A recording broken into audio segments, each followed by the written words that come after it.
Assalamualaikum warahmatullahi wabarakatuh. Selamat malam, nama saya Rikil Iksandi Martana dari kelas 12 FL2 dan di sini saya akan menunjukkan CRUD saya yang saya buat dengan kode editor. Ya, sebelum saya tunjukkan codingannya, saya akan contohkan dulu ya. Di sini kita tambah data baru dengan nama Ragil saja. Kita ubah tanggalnya jadi tanggal random saja ya, dengan OHP yang juga random. Kita tambah, maka akan bertambah datanya ya. Dan saya akan dan sebelumnya ini no ini merupakan saya menggunakan ID auto increment di database ya, jadi ini akan datanya bertambah sendiri angkanya. Lalu ketika saya akan menunjukkan edit ya, edit ini ketika saya edit kita ubah jadi namanya Farhan ya, coba ini akan kita asalkan saja,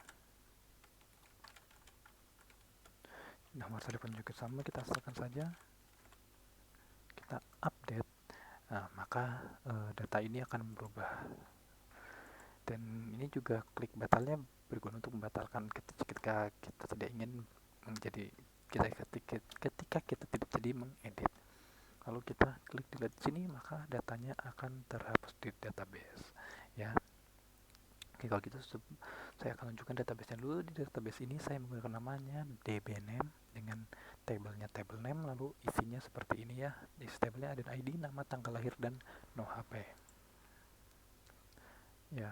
Di ID ini saya menggunakan auto increment ya, tadi sudah saya jelaskan. Di sini nama Semiren varchar, tanggal lahir menggunakan date, dan nomor HP menggunakan varchar juga. Oke, kalau gitu saya akan mulai menjelaskan dari CRUD controller ya. CRUD controller ini untuk mengatur ya semua ini ya. Di CRUD controller ini kita pertama-tama ada public function index yang digunakan untuk memanggil CRUD view ini ya. Ini CRUD view ini merupakan tampilan ini ya, semua ini. Lalu kita juga ada public function create ya, ini untuk tambah data, edit untuk edit, dan update untuk tadi ketika diklik update, dan ada juga delete ya. Di public function edit, update, dan delete ini kita menggunakan ada $id ini. $id ini digunakan untuk apa? Digunakan untuk memanggil ID. Jadi ketika kita klik edit ini kita akan ada ID-nya 1 dan juga dengan nama yang sudah terisi ya. Ketika kita edit lab 6, maka ada namanya dengan edit dengan ID 6 ya. Lalu kita akan tunjukkan sekarang di CRUD model. Di CRUD model ini dimana semuanya di apa uh, dijalankan ya. Ini untuk bagian kayak apa mesinnya ya, mesin bergerak gitu. Jadi ini function create data ini untuk membuat data baru ya.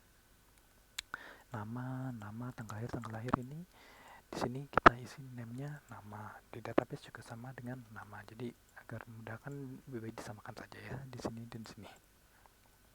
Lalu di db insert table name. Jadi ini ketika kita klik tambah di sini, maka akan menginsert data baru ke table.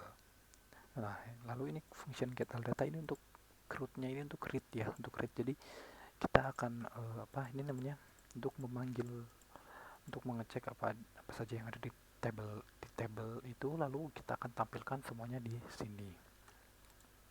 Lalu ini get data ID ini untuk mendapatkan data, tapi tidak semuanya hanya berupa ID yang diinginkan ya. Lalu update data juga sama. Nah, update data ini isinya sama seperti ini ya, cuman bedanya di sini kita mengenai dbware ID, mencari ID-nya dulu, lalu di sini db update. Jadi kita akan, jadi ketika diklik update maka akan mengupdate datanya. Di sini ada fungsi delete data untuk mendelete ya, ini sama saja mencari ID dulu baru nanti di delete tabelnya. Oke, kalau gitu saya akan sekarang tunjukkan headernya dulu ya. Header ini berfungsi sebagai kepalanya ya, kepala ini ya. Jadi ketika saya tutup ini seperti ini dan di refresh maka itu hilang ya. Ini hanya sebenarnya tidak pakai juga tidak apa-apa, tapi saya ingin memperkecil codingan saya di ini, jadi tidak perlu banyak-banyak panjang gitu. Ini jadi tinggal saya panggil saja menggunakan ini. Oke, kita kembali sekarang ke CRUD view.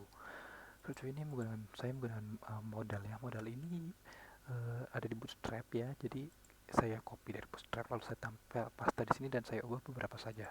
Jadi banyak yang saya kurang paham ya, seperti static backdrop ini, static else ya. Lalu kita akan tunjukkan saja ini tambah data, modal title tambah data itu ketika diklik modalnya akan muncul dengan title tambah data. Lalu sini kita akan tunjukin modal body. Modal body itu berisi ini ya, nama, tanggal lahir, nomor HP, dan tambah. Ya, ini from method post action ini digunakan untuk aksinya ya. Aksinya itu akan memanggil CRUD controller create ya. CRUD controller create ini ya, lalu ini akan dibawa ke create data, ke CRUD model ini, ke create data ini, lalu kita akan buat datanya. Jadi ketika diklik itu maka juga sudah selesai di input, kita akan kembali ke sini. Ya seperti ini. Jadi cuma hanya untuk memanggil ya. Sebenarnya bisa saya lakukan di sini, cuman saya akan menggunakan CRUD model saja agar ya gitu. Lalu di sini redirect ke CRUD controller. Jadi ketika setelah kita buat data, kita akan langsung ke redirect ke CRUD controller. Langsung redirect ke sini lagi ya. Lalu kita ke CRUD lagi, kita lanjut ya, ini sama semua namanya. Di sini value submit ya, ini tambah yang tadi ya, ini tambah ini. Lalu ada table ini untuk table head, nama, nota lahir, dan aksi itu ini ya isinya. Lalu di bawahnya table body ini untuk memanggil ya, manggil ID, nama, tanggal lahir, nomor HP dari si database ini. Ya kalau ini memanggil CRUD controller edit, CRUD controller delete. Sekarang saya akan tunjukkan CRUD editnya. Di CRUD edit ini sama seperti CRUD view ya. Ada form method post action CRUD controller update. Bedanya di sini update ya. Kalau di CRUD view ini kita create ya, create. Kalau di sini update untuk update data. Itu div class nama, sini juga nama, tanggal lahir, no HP. Di sini save update. Lalu ketika sudah save update, maka kita akan kembali ke CRUD controller. Nah, ini di CRUD edit ini juga ada tombol batal ya. Tombol batal itu saya menggunakan link dulu, lalu diisi linknya CRUD controller. Dalam link itu kita beri button batal. Jadi ketika diklik, kita akan kembali ke CRUD controller. Ya, kira-kira sekian penjelasan saya untuk CRUD menggunakan kode igniter ini. Terima kasih telah menonton dan sampai jumpa.